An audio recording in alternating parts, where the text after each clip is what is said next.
التاريخ، رقم قياسي جديد في تاريخ البلاوغرانا. توج فريق برشلونة الأول لكرة القدم بأول ألقابه في الموسم الجاري بعدما أحرز بطولة كأس السوبر الإسباني عقب فوزه الكبير على غريمه التقليدي ريال مدريد الأحد في المباراة النهائية للمسابقة على ملعب الملك فهد بالرياض العاصمة السعودية.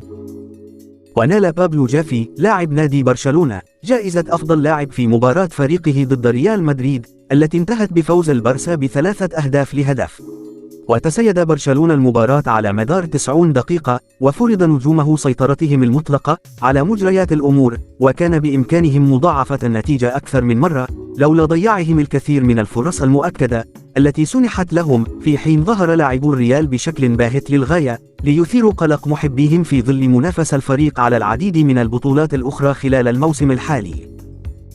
زملاء بيدري، جافي، ليفاندوفسكي، الاسباني، كرنفال رياضي اسباني رائع على ارض الرياض.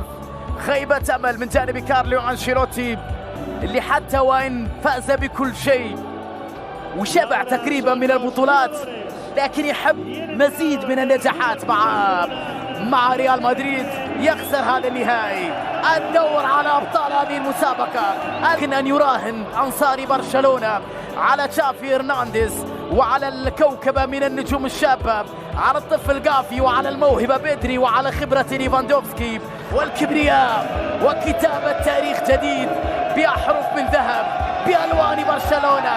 البارسا بطل كأس السوبر الإسباني للمرة الرابعة عشرة في تاريخه، رقم قياسي جديد في تاريخ البلاوغرانا، وأجواء تاريخية كبيرة في استاد الملك. وهذه فرحة البارسا وسط هذا الحضور الجماهيري الكبير.